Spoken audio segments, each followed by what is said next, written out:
할렐루야. 네. 로마서 10장을 오늘 전체를 다 보려고 합니다. 지난주 로마서 9장을 봤는데, 지난주에 본 것처럼 그 바울에게는 큰 고민이 있었다고 말씀을 드렸었죠. 바울의 고민은 뭐였냐면, 같은 민족인 유대인들이 구원받지 못하고 있는 것, 그들이 예수님을 거부하고 있는 것, 여기에 대한 부담을 늘 갖고 있었습니다.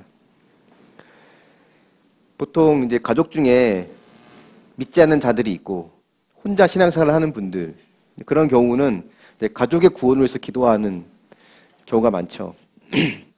또 그런 가족 구원의 기도는 빨리 응답될 때도 있지만 대체로 응답이 잘 안 되는 것 같습니다. 그래서 답답한 마음을 갖기도 합니다. 바울이 그 동족을 향한, 자기 같은 유대인을 향한 그 구원의 간절한 마음이 바로 이와 같은 마음이지 않을까 싶습니다. 구원을 알게 되면, 하나님을 알게 되면 자연스럽게 가족의 구원을 위해서 기도하게 돼요. 저는 고등학교 때 신앙생활을 처음 시작을 했는데 그때 참 가슴이 제일 뜨거웠던 것 같아요. 도서실에서 늘 성경 보고 학교 끝나면 문 열려있는 인근 교회에 가서 매일 기도하고, 신앙생활이 참 기쁘고 즐거웠는데 집에만 가면 부모님은 성적 떨어진다고 교회 못 가게 하고, 어떤 때는 성경책 숨기기도 하고, 그런 일이 있었거든요. 그러니까 믿음이 더 강해지면 강해질수록, 구원의 확신이 더 강해질수록 그들이 구원받지 못한 것에 대한 안타까움이 더 커져갔습니다. 그러니까 내가 예수를 믿고 신앙생활을 하지만 가족을 비롯한 누군가의 구원에 대한 안타까운 마음이 전혀 없다, 단 1%도 없다고 한다면 우리의 신앙을 다시 한번 점검해 봐야 될 것 같아요. 우린 구원의 확신, 믿음이 더 강해질수록 다른 사람의 구원은 어쩌지? 라고 하는 마음이 생길 수밖에 없습니다. 저 같은 경우도 신학교도 가고 목사 안수를 받고 그러면 그럴수록 점점 더 가족에 대한 구원, 부모님에 대한 구원은 큰 숙제로 남게 되죠. 지금은 감사하게 부모님 모두 신앙생활을 하고 계셔서 감사한 마음을 가지고 있습니다. 아직 동생은 믿지 않고 있지만 또 언젠가 하나님께서 또 구원하실 것이라고 또 믿고 있고요. 어쨌든 가족의 구원을 위해서 늘 기도하는 분들이 있습니다. 남편, 자녀, 누가 됐든 중요한 건 포기하지 않고 기도하는 거예요. 하나님께서 반드시 응답하실 거라고 하는 것을 우리 믿고 낙심하지 않았으면 좋겠습니다. 그러니까 예수를 만나고 가족 구원을 기도하기 시작하는 것처럼 바울도 하나님을 알면 알수록, 그가 말씀을 더 깊이 알면 알수록 같은 동족 유대인에 대한 가급한 마음이 더 많이 생겼어요. 게다가 자신이 전한 복음으로 이방인들, 다른 나라 사람들은 다 예수를 믿고 있는데 정작 자기 민족인 유대인은 그 복음을 거부하고 있으니까 더 많이 갈급했을 것 같습니다. 저는 이 마음이 조금 이해는 돼요. 바울의 이 마음이. 교회에서 단기 선교도 가고 해외로 가도 시골 낙도로 가기도 하고, 그래서 그들에게 복음을 전하고 그 중에서 믿고 돌이키는 사람도 있고, 또 신학교에 가서 전도사, 목사 하면서 신방도 하고 전도도 하고 누구의 기도도 해주고 이런 일들 많이 하지만 정작 내 가족은 이런 나를 냉소적으로 보고 나를 거부하는 걸 보고 있으면 내가 지금 뭐 하고 있지? 이런 생각이 듭니다.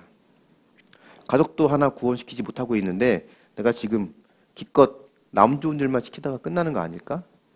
이런 생각이 사실 들었어요. 나중에 훗날 천국에 갔는데 사역하면서 만났던 많은 성도들과 사람들은 천국에서 다 봤는데 정작 매일 같이 밥 먹고 같이 잠자고 했던 가족들이 만약에 없다면 어떻게 될까? 이런 상상을 하면서 내가 지금 이러고 있는 게 맞나? 이런 생각이 늘 제 안에 있었습니다. 모태신앙인 사람도 사실 마찬가지예요. 가족들이 다 믿는다고 할 수 있지만 때로는 가족 이상으로 관계를 맺고 있는 소중한 사람들이 있거든요.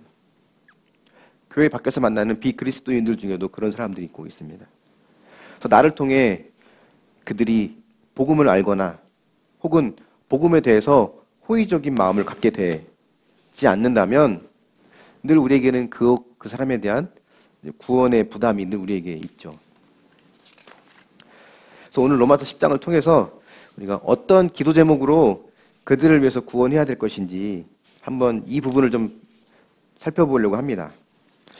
먼저 바울의 마음을 한번 보려고 하는데요. 우리 10장 1절 말씀 같이 한번 읽어볼게요. 10장 1절입니다. 시작. 형제들아, 내 마음에 원하는 바와 하나님께 구하는 바는 이스라엘을 위함이니 곧 그들로 구원을 받게 함이라. 네. 이 복음의 열매, 믿는 사람이 다른 점이 바로 이 부분인 것 같아요. 다른 사람의 구원을 위해서 기도하게 됩니다. 유대인들에게 바울은요, 환영받을 만한 존재가 아니에요. 그들의 입장에서 보면 배신자입니다. 열심히도 유대교를 섬기고 기독교인들을 잡아 가두고 죽이는 일에 앞장섰던 이 바울이, 그때는 사울이었죠. 그 사울이 유대교를 버리고 기독교로 회심한 거예요. 다른 사람은 몰라도 쟤는 결코 변하지 않을 거라고, 쟤는 절대 그러지 않을 거라고 믿었던 사울이었는데 그 사울이 변한 거죠. 배신을 한 거죠. 그들 입장에서 보면. 뿐만 아니라 그들이 없애려고 했던 기독교를 강하게 전하고 있는 그걸 보면서 유대교인들은 사울을 죽이려고 했습니다. 사도행전 9장 23절을 보면 유대인들이 사울을 죽이기로 공모하고, 그러자 이제 몇몇 제자들이 급하게 사울을 광주리에 담아서 성벽 밖으로 달아내려요. 도망가게 해서 살립니다. 그러니까 바울이 지금 기도하고 있는 대상자들은 자신을 죽이고 싶어하는 유대인들이에요. 나를 좋아해주는 사람이 아니라. 바울은 그런 유대인들을 위해 기도하고 있는 겁니다. 이게 복음으로 변화된 사람의 변화된 열매라고 할 수 있죠. 바울이 자기 같은 유대인들에게 복음을 전하지 않는다고 해서 누가 바울을 비난할 수 있겠어요? 아무도 바울에게 뭐라 할 사람 없거든요. 하지만 복음은 모든 사람에게 필요하다는 것, 그리고 그 복음은 모든 사람을 변화시킬 수 있다는 것을 바울은 또 믿었고, 그렇기 때문에 비록 나를 핍박하고 나를 죽이려고 하는 유대인들이지만 그들에게도 복음을 전하고 싶어하는 갈망이 마음속에 점점 커져가는 겁니다. 저도 믿지 않는 부모님을 위해서 5년 기도하고 10년 기도하고 강산이 한번 변하고 그래도 변함이 없으니까 지쳐갔거든요. 그래서 어떤 결론을 마음속에 내렸냐면, 그 사람들은 안 되나 보다. 안 될 수도 있나 보다. 사실 이런 마음에 결론을 내렸어요. 하나님이 언젠간 하시겠지. 괜히 지금부터 이 기도하면서 이 사람들 구원하려고, 부모님들 구원하려고 괜히 짐 빼지 말자. 이런 핑계를 대면서 기도하기를 쉬었습니다. 속으로는 이렇게 기도해도 변하지 않는 그들이 문제야 라고 그들의 탓을 돌렸지만, 실은 내가 믿음이 약해지고 내가 영적으로 다운되고 무너지니까 그들의 구원에 관심이 없어진 거였어요. 근데 우리가 복음을 알고 복음의 은혜를 경험하면 경험할수록 그들이 내게 어떤 반응을 보이든, 내 말을 우습게 여기든, 나를 싫어할 뿐만 아니라 바울이 당했던 것처럼 죽이고 싶어 할 만큼 미워하는 그들이라도 복음을 아는 자라면 그들의 구원받지 못함을 외면하지 못한다는 거예요. 저는 그 당시에는 하나님이 언젠간 하시겠지라는 믿음의 말로 포장을 했지만 사실은 그냥 포기한 거였습니다. 그래 구원 못 받을 수도 있지. 여러분은 어떻습니까? 오랫동안 구원을 위해 기도하고 있는 가족이 있습니까? 아니면 예전엔 기도했지만 지금은 기도하기를 쉬고 있는 사람이 있나요? 우리는 그 하나님의 신실하심, 하나님의 그 성실하심을 믿고 우리는 기도해야 합니다. 바울은 왜 그들이 믿지 않는 걸까? 왜 유대인들이 믿지 않는 걸까? 또 우리로 적용해보면 왜 우리가 그토록 기도하고 있는 내 주변의 가족이나 또 믿지 않는 관계들에 있는 사람들은 왜 믿으려 하지 않는 걸까? 라고 하는 그 이유를 2절과 3절에서 밝히고 있습니다. 같이 한번 읽어볼게요. 2절 3절입니다. 시작. 내가 증언하노니 그들이 하나님께 열심히 있으나 올바른 지식을 따른 것이 아니니라. 하나님의 의를 모르고 자기 의를 세우려고 힘써 하나님의 의에 복종하지 아니하였느니라. 유대인들은 하나님을 모르는 사람들이 아니었어요. 하나님에 대한 열정은 누구에게도 뒤지지 않는 사람이었습니다. 바울이 그랬잖아요, 과거에. 바울이 누구보다 그들의 마음을 잘 알았을 겁니다.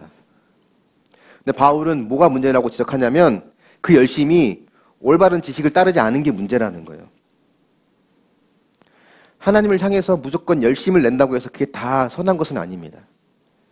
어떤 지식을 따르느냐가 중요한 거예요.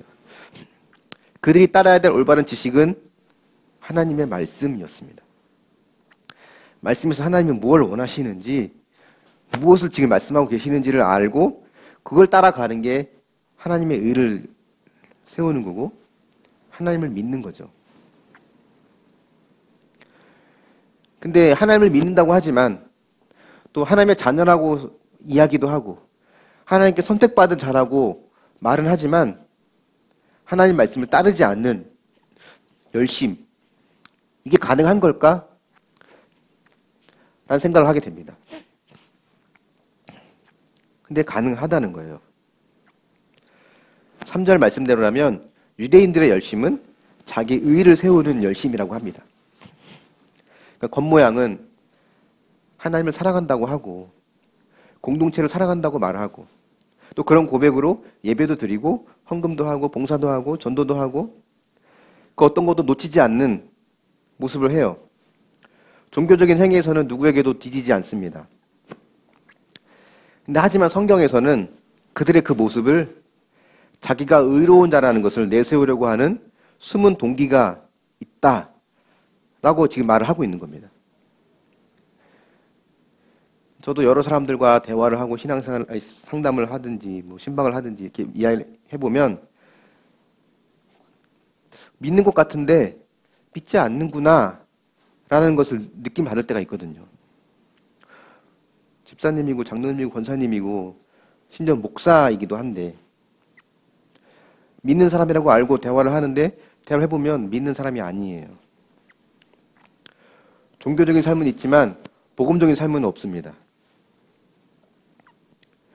종교적인 것과 복음적인 것은 완전히 다른 영역이에요. 두 개가 겹치는 부분이 없습니다. 그렇기 때문에 복음이 없어도 종교적일 수 있어요. 유대인들이 그랬습니다. 신약에 나온 바리새인들이 어땠는지 여러분 아시잖아요. 예수님이 그들에게 뭐라고 말씀하셨는지. 유대인들만 그랬을까? 오늘날 우리의 모습은 그런 모습이 없을까를 우리가 살펴볼 필요가 있죠. 우리가 누구보다 교회에 열심히 있고 교회 생활을 잘하고 신앙이 있다고 하더라도 하나님의 의에 나를 복종하지 않으면 그것은 결국 나의 의를 세우는 거에 불과합니다. 4절 말씀처럼 힘써 하나님의 의에 복종하지 않았다라고 말을 하는 거죠. 그렇다면 하나님의 의에 복종한다는 것이 무슨 뜻일까? 어떤 것이 하나님의 의에 나를 복종시키는 걸까? 이걸 우리가 볼 필요가 있죠. 근데 이것은 우리가 그동안 큐티하면서 늘 이제 이야기했던 바로 그 내용입니다. 하나님의 의에 나를 복종하는 것은 하나님은 100% 옳다는 것, 나는 하나님 앞에 100% 죄인이라는 것, 이걸 인정하는 겁니다. 근데 이것은 신앙의 출발이에요. 이게 있어야 신앙을 출발할 수 있는 거예요. 우리는 늘 내가 옳고 너는 틀렸어를 증명하고 싶어 하거든요. 내 말이 맞아, 내 생각이 맞아, 네 말과 네 생각은 틀렸어를 증명하려고 합니다. 내가 너는 틀렸어라고 말할 때 이 너에 해당하는 것은 때로는 우리가 거기 하나님도 포함을 시켜요. 내가 생각하는 방식과 내가 기대하는 방식이 옳기 때문에 그것과 다른 하나님의 방식은 옳지 않다는 마음을 갖게 됩니다. 그래서 결국 우리는 어떻게 하려고 하냐면 하나님마저도 내가 바로 잡을 수 있다고 생각합니다. 내가 그분을 설득시킬 수 있다고 생각해요. 내 뜻대로 그분을 움직이게 할 수 있다는 겁니다. 그것이 종교적인 행위로 나타납니다. 근데 우리는 이 이야기를 들으면 이렇게 생각할 수도 있죠. 나는 다만 합리적일 뿐이지 하나님마저도 내 마음대로 움직이려고 하는 그런 마음은 없었어 라고 말할 수 있을 것 같아요. 그래서 바울이 6절 7절에서도 이렇게 말을 합니다. 한번 같이 읽어볼게요. 6절 7절입니다. 시작. 믿음으로 말미암는 의인은 이같이 말하되 내 마음에 누가 하늘에 올라가겠느냐 하지 말라 하니 올라가겠느냐 함은 그리스도를 모셔 내리려는 것이요 혹 누가 무저갱에 내려가겠느냐 하지 말라 하니 내려가겠느냐 함은 그리스도를 죽은 자 가운데서 모셔 올리려는 것이라.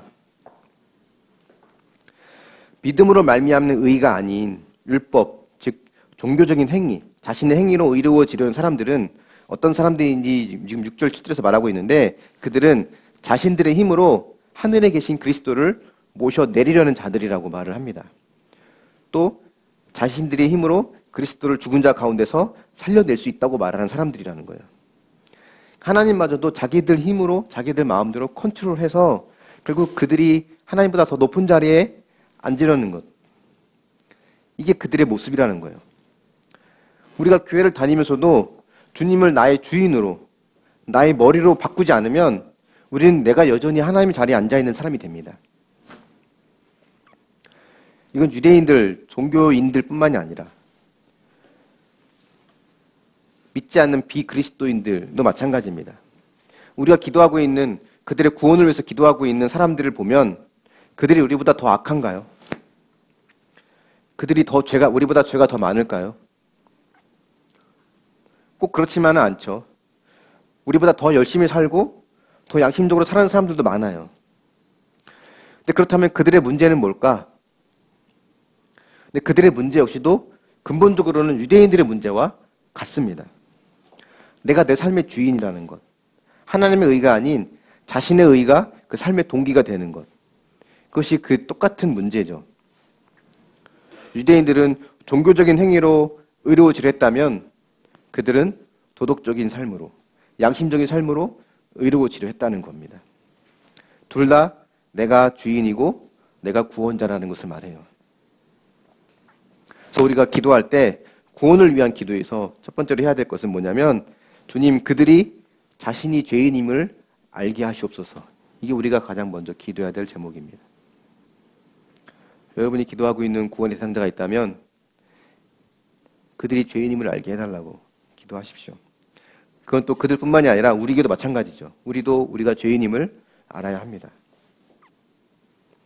한번 적용해 보겠습니다. 여러분, 구원을 위해서 기도하고 있는 가족 누가 있습니까? 하나님의 오르심을 인정할 수 없는 환경 속에서 하나님을 원망하고 있습니까? 아니면 하나님의 오르심을 인정하며 내가 죄인임을 깨닫고 있습니까?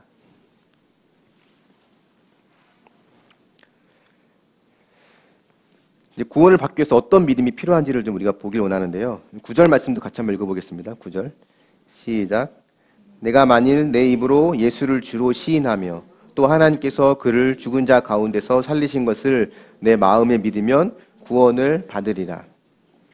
예수님을 나의 주님으로 시인하는 것, 여기서 말한 주님이란 헬라어 단어는요, 퀴리어스란 단어인데 이것은 로마 황제들에게 쓰는 말입니다.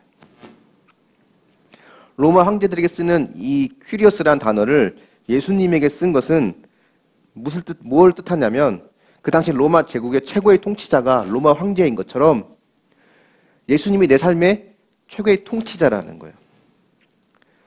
가장 높은 통치자로 표현한 단어가 이 당시엔 퀴리오스 이거였거든요. 로마 황제. 거기에 버금가는 그 이상의 통치자가 바로 우리 주님이라는 것을 말하는 겁니다. 그것을 입으로 시인하라는 거죠.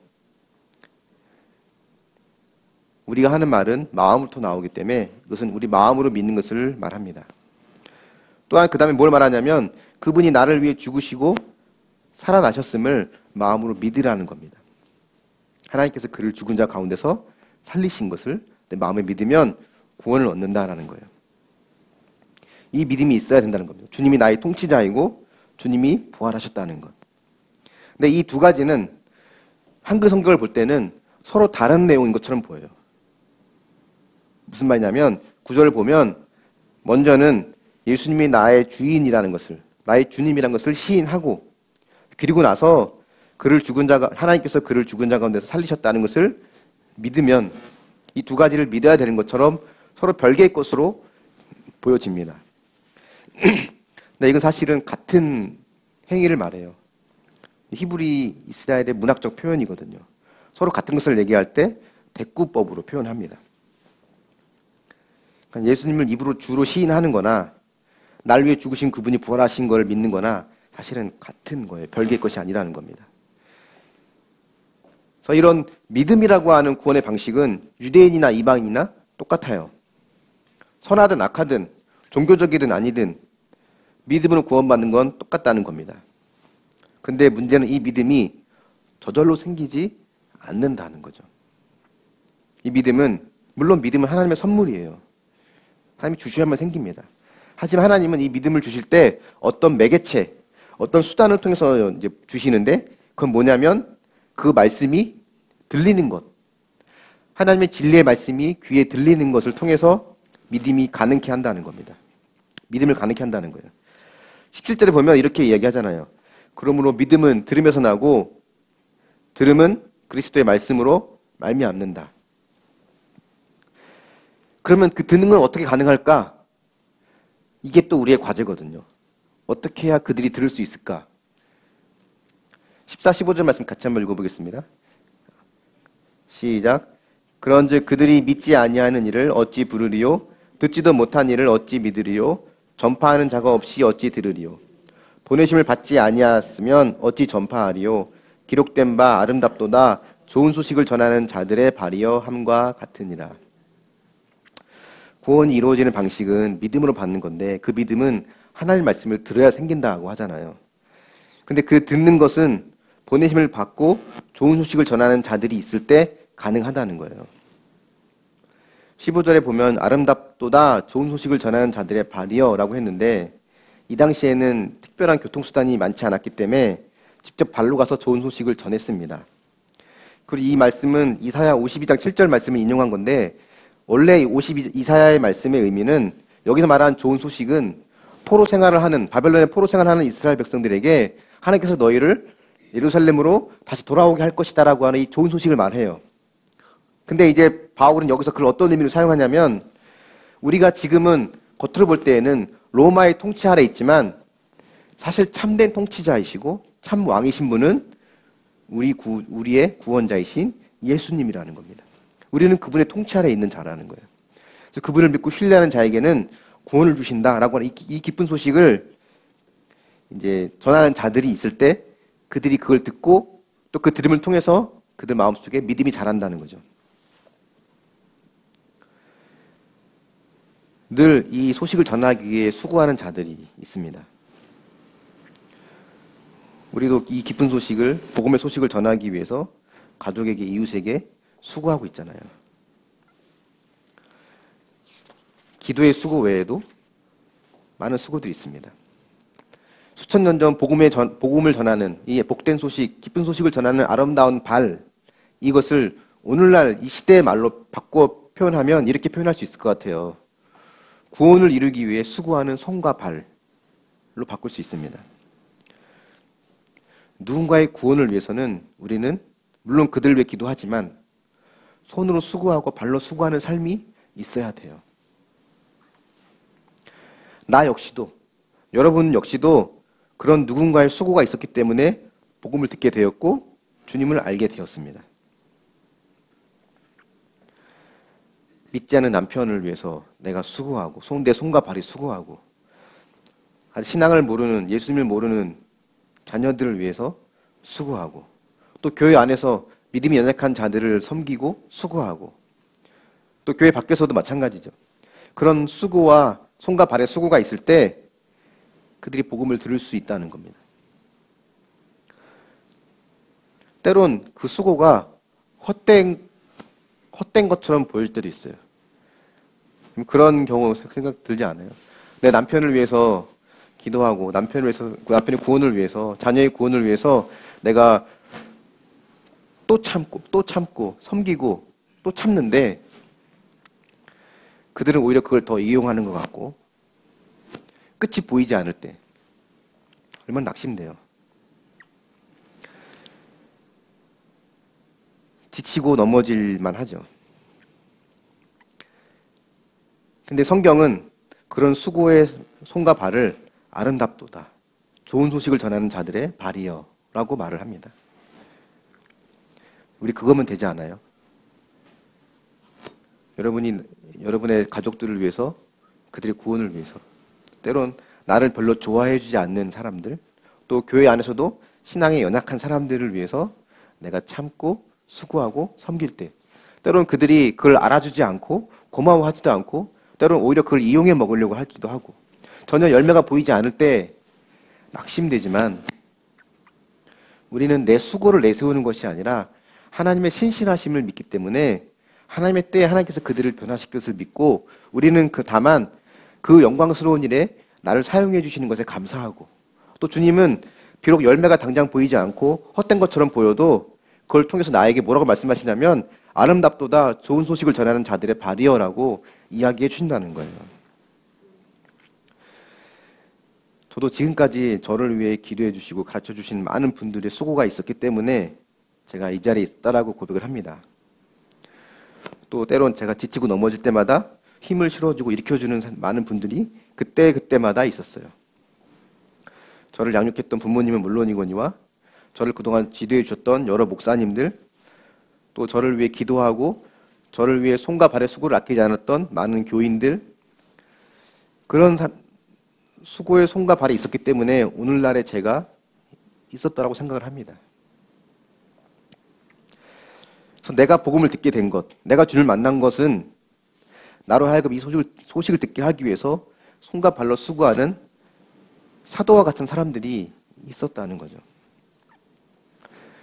근데 우리가 또 한 가지 알아야 될 것은 뭐냐면, 이런 좋은 선한 사도와 같은 사람들만이 나로 하여금 좋은 소식을 듣게 하는 손과 발, 아름다운 손과 발이 되는 것이 아니라 때로는 나로 하여금 복음에 더 귀를 기울이게 하고, 주님 외에는 소망이 없음을 더 깨닫고 하나님의 말씀을 더 듣게 만드는 환경과 사건들, 비록 그것이 나를 힘들게 하는 사건이지만 그것 역시도 주님이 보내신 아름다운 발이라고 합니다. 주님은 계속해서 우리에게 좋은 소식을 전해주세요. 여러 사람을 통해서, 때로는 여러 환경들을 통해서 계속해서 주님은 나와 가까워지기 위해서 나를 여러 모양으로 부르십니다. 그래서 우리가 기도해야 될 제목 또 한 가지가 있다면, 나로 하여금 구원을 위한 손과 발의 수고를 멈추지 않고 행하게 하시옵소서. 이게 우리 기도 제목이 되어야 합니다. 한번 적용해 보십시오, 여러분. 나의 구원을 위해서 수고했던 자들 누가 있습니까? 그동안 누가 있었나요? 나의 연약한 신앙을 위해서 보이지 않게 수고했던 자들의 수고는 누가 있었습니까? 그리고 나는 또 누구의 구원을 위해서 지금 수고하고 있습니까? 나로 하여금 말씀을 듣게 만드는 환경, 말씀이 들리게 만드는 괴로운 환경이 어떤 것이 있나요? 그것이 구원을 위해 주신 하나님의 아름다운 발이라고 인정되십니까? 근데 우리가 누군가의 구원을 위해서 기도하고 내 손과 발이 수고하며 섬길 때 기억할 것이 하나 있는데요. 뭐냐면, 내가 수고는 하지만 그럼에도 그들이 거부할 수 있다는 거예요. 이스라엘이 그랬잖아요. 율법, 성막, 예배, 하나님 알만한 것들을 다 주셨어요. 근데 이스라엘은 끝까지 거부했습니다.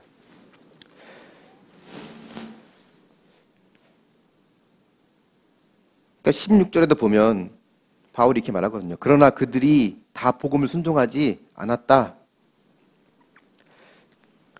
또 오늘 본문의 마지막 절 21절을 보면 같이 한번 읽어볼게요. 21절은 시작.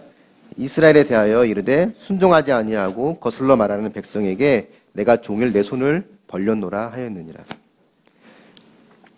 하나님은 계속 그들에게 손을 벌렸는데 이스라엘은 계속 그 하나님을 거부했습니다. 그러니까 믿음은 들으면서 난다고 했잖아요. 이스라엘은 그동안 수없이 들어왔어요. 듣지 못한 게 아니에요. 오히려 이방인들은 들을 기회가 거의 없었죠. 근데 들을 게 없었던 이방인들은 오히려 더 하나님께 돌아오지만 그동안 많이 들었던 이스라엘은 돌아오지 않고 있잖아요. 믿음은 들으면서 나는데 들어도 소용이 없는 거예요, 그들에게는. 21절 말씀대로 하나님은 계속 종일 손을 벌렸지만 그들은 계속 거절하고 있는 겁니다. 여러분이 남편의 구원을 위해서, 자녀의 구원을 위해서, 혹은 교회의 신앙에 연약한 자들을 위해서 수고하고 섬기고 하는 이 손과 발의 수고를 그들은 거부할 수 있어요.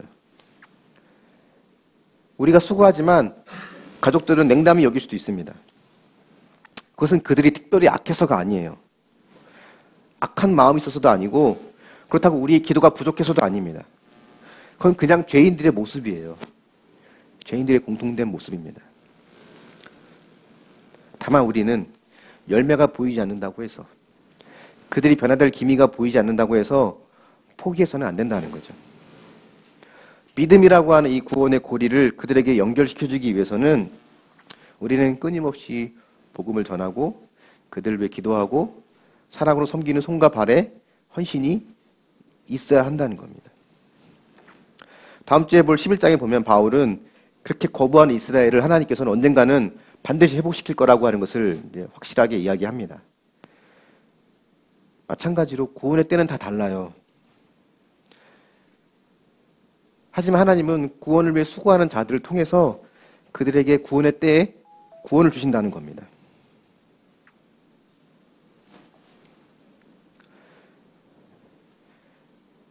낙심하거나 포기하지 말고 우린 복음을 전하고 또 복음대로 살아야 될 책임이 있습니다. 하나님께서 여러분들을 보내신 곳이 있어요. 가정도 여러분에게 보내셨고요. 직장도 여러분을 그곳으로 보내신 거고요. 또 여러분이 만나는 사람들, 그 장소에 주님은 여러분들을 보낸 것입니다. 한 번 스치고 지나가는 만남이 아닌 반복된 만남이 계속 있는 자리라면 적어도 내 주변에 있는 사람들에게는 복음을 한 번도 듣지 못하거나 혹은 복음을 경험하지 못한 사람은 없어야 되지 않을까. 우린 그런 마음으로 살아야 된다고 생각합니다. 내가 복음을 전하든지 혹은 복음대로 사는 내 모습을 보고 그들이 뭔가를 깨닫든지 그런 모습이 있어야죠. 마지막 세 번째 기도할 제목이 있다면 나로 하여금 낙심하거나 좌절하지 않게 해달라는 겁니다. 비록 당장의 열매는 보이지 않아도 하나님은 하나님의 때에 구원하신다는 거예요.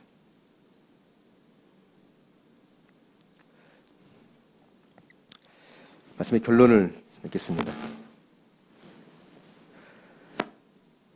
가족 구원은 우리에게 준 큰 숙제죠. 여러분 가족 중 혹시 믿지 않는 자가 있다면 늘 그들의 가족의 그들의 구원을 위해서 기도해야 됩니다. 난 모태신앙이라서 내 주변에 다 믿는 사람이라고 하더라도 아니에요. 하나님께서 우리에게 붙여주신 비그리스도인들이 있습니다. 우리는 그들의 구원을 위해서 기도하고 손과 발에 수고를 해요. 비록 열매는 보이지 않을지라도 하나님께서는 그것을 좋은 소식을 전하는 자들의 아름다운 발이라고 하십니다. 우리는 사실 그것만 돼요. 열매가 보이지 않고 끝이 보이지 않지만 우리는 하나님의 때를 기다리면서 우리 할 일을 하는 겁니다. 지금은 혹 여러분들이 수고 때문에 손과 발의 수고로 흘리는 수고의 눈물이 있다면 여러분에게 이제는 그 눈물을 하나님께서 기쁨과 감사의 눈물로 바꿔주실 날이 올 것이라고 저는 분명히 믿습니다. 그래서 우리가 그 마음을 가지고 하나님 앞에 또 믿음으로 살아내는 저 여러분이 될 수 있기를 예수님의 이름으로 축원합니다. 아멘. 자, 우리 함께 일어나셔서 또 찬양하며 또 기도의 자리로 나가기를 원합니다. 하나님 한 번도 나를 실망시킨 적 없고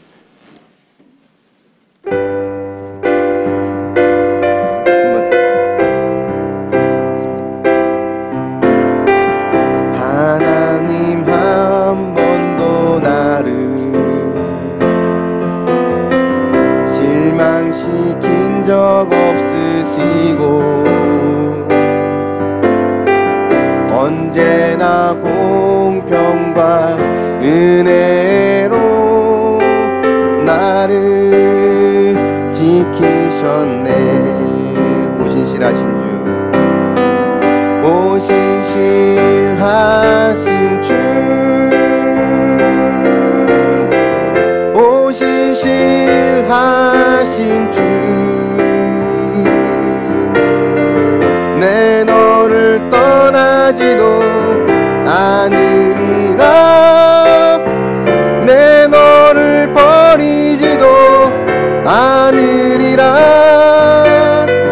약속하셨던 주님, 그 약속을 지키사 이후로도 영원토록 나를 지키시리라. 나를 지키시리라 확신하네. 지나온 모든 세월들, 지나온 모든 세월들 돌아보아도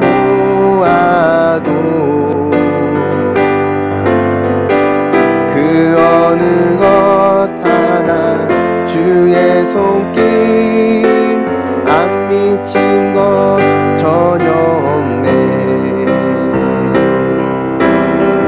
오 신실하신 주, 오 신실하신 주,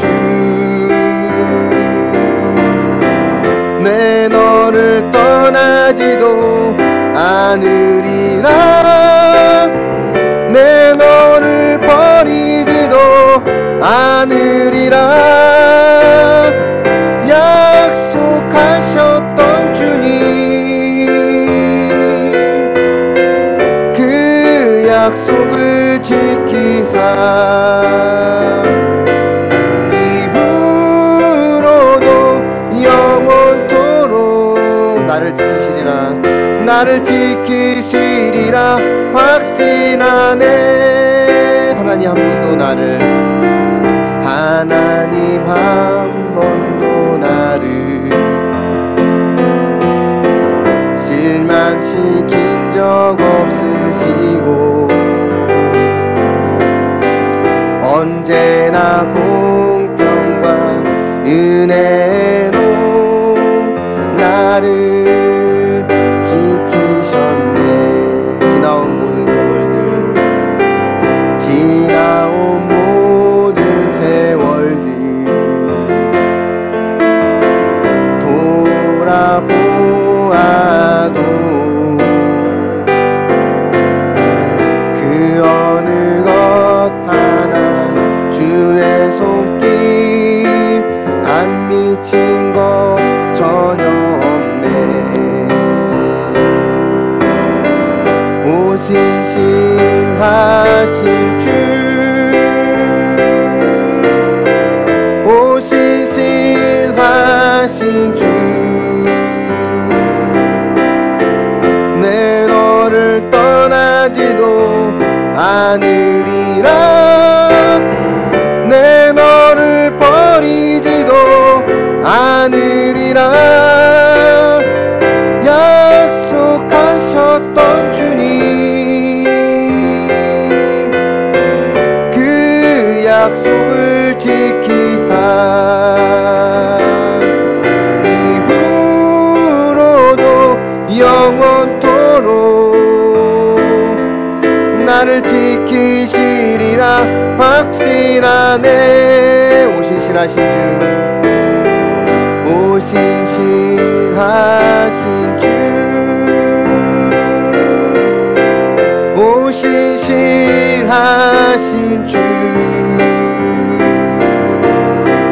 내 너를 떠나지도 않으리라. 내 너를 버리지도 않으리라. 약속하셨던 주님, 그 약속을 지키사 이후로도 영원토록 나를 지키시리라 확신하네. 이 시간 함께 우리 말씀을 생각하면서 기도의 자리로 나아갔으면 좋겠습니다. 여러분의 마음속에 있는 구원의 부담을 주는 사람은 누가 있습니까? 믿지 않는 남편인가요? 자녀들인가요? 혹 우리 마음속에 그런 마음이 단 1%도 없다면 우리에게 문제가 있는 겁니다. 내가 정말 구원을 알고 있나? 복음을 알고 있나? 점검해 봐야 돼요. 근데 하지만 우리에게 복음이 있고 우리가 주님을 안다면 정도의 차는 있겠지만 늘 우리에겐 그런 부담이 있습니다. 기도하시길, 하나님, 그들 스스로가 죄인임을 알게 해달라고, 스스로 자기의 의를 위해 살아가는 그들의 마음속에 내가 죄인이구나를 깨달을 수 있는 은혜를 주시고, 또 우리 또한 그들을 위해 기도할 뿐만 아니라 손과 발로 수고하는 이 삶을 놓치지 않고 계속 그런 수고의 삶을 살아갈 수 있도록 함께 해달라고. 물론 그들이 우리의 말을 거부하고 냉소적으로 대하고 거절할 수 있지만 우리는 내 행위를 근거로 나가는 것이 아니라 하나님의 신실하심을 의지해서 나가기 때문에 우리는 다만 그 영광스러운 일에 쓰임받게 된 것에 감사하고, 하나님의 때 하나님께서 그들을 구원하실 것을 우리가 기대하고 그냥 다만 기다릴 뿐입니다. 낙심하지 않고 우리 사명, 우리의 감당할 사명을 잘 감당하시도록 함께 해달라요. 그래서 지금의 수고가 때론 나에게 고통의 눈물, 슬픔의 눈물이라면 이제 하나님께서 그것을 기쁨과 감사의 눈물로 바꿔주시는 그날이 속히 오게 해달라고 오늘 주신 말씀을 기억하면서 함께 기도의 자리로 나아가기 원합니다. 같이 기도하겠습니다. 하나님, 이 시간 함께 기도합니다. 하나님 도와주시고서, 하나님 도와주시고 인도하여 주셔서, 하나님 이 시간 우리가 하나님 앞에 기도하고 나아가기는 우리가 기도하고 있는 하나님 그 영혼들을 위해서 우리가 또 포기하지 않고 나아가길 원합니다. 손과 발이 수고하고 기도하기를 멈추지 않기 원합니다. 열매가 보이지 않는다고 해서 낙심하지 않기 원합니다. 하나님의 신실하심에 의지하고 갑니다. 하나님께서 일하실 것을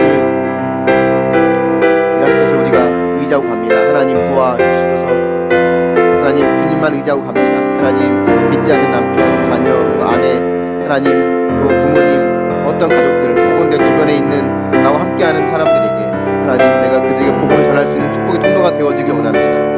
구원을 위해서 수고하기를 마다하지 않고 나아갈 수 있도록 주님 도와주시고, 그걸 통해서 하나님 영광 받아주시며 우리가 그 영광스러운 일에 함께 동참할 수 있도록 역사하여 주시고서, 때로 5년이 걸릴 수도 있고 10년이 걸릴 수도 있고 그 이상이 걸릴 수도 모르겠습니다. 다만 주님을 의지하고 나아가는 이 마음을 변하지 않도록 주님 붙잡아 주시기 원합니다.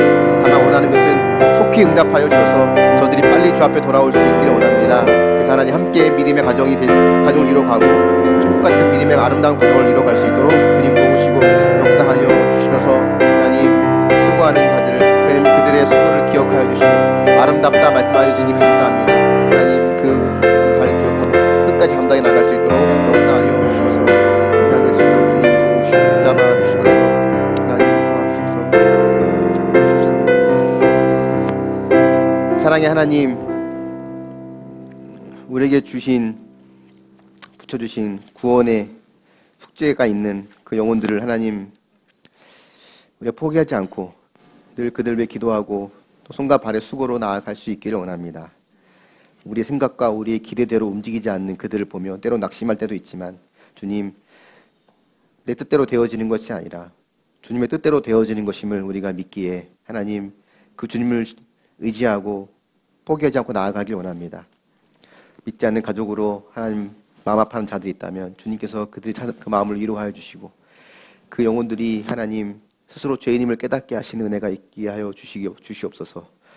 무엇보다 하나님 우리가 기도할 뿐만이 아니라 그들을 위해 수고하는 손과 발의 행위들을 하나님 기억해 주시고, 하나님 그것들이 속히 열매가 있어서 하나님 모두가 함께 구원받는 아름다운 은혜가 있도록 역사하여 주시기 원합니다. 하나님 때론 포기하고 싶고 하나님 다 내려놓고 싶을 때도 있지만, 주님 그럼에도 불구하고 내려놓을 수 없기에 하나님 기도하고 섬기는 그 모습을 주님께서 복되다 아름답다 말씀하여 주시니 감사합니다. 하나님 그 마음을, 우리의 이 마음을 주님 받아주시고 하나님 주의 은혜 가운데 우리의 모든 가족들과 또 내 주변에 있는 많은 영혼들이 복음을 알고 주님을 알아갈 수 있도록 역사하시고 우리 또한 그 영광스러운 사역에 동참할 수 있도록 인도하여 주시옵소서. 열매가 보이지 않는다고 해서 낙심하지 않길 원합니다. 하나님 5년, 10년 이상 걸릴지도 모르겠지만 주님 포기하지 않게 해주시고 바라고 원하는 것은 빠르게 응답하셔서 하나님 함께 믿음의 가정을 이루고 복음 안에 천국 같은 가정을 이룰 수 있도록 주님 도우시고 역사하여 주시옵소서. 지금은 나를 위해 죽어주신 우리 주 예수 그리스도의 크신 은혜와 영원전부터 나를 택하여 주신 하나님 아버지의 무궁하신 사랑하심과 성령님의 교통, 위로, 인도, 충만하신 역사가 오늘 주의 말씀을 듣고 낭망하지 않고 구원을 위해 수고하기를 결단하는 모든 주의 백성들 머리머리 위에 그들의 가정과 교회와 직장과 이 나라와 민족과 일방들 위해 이제로부터 영원까지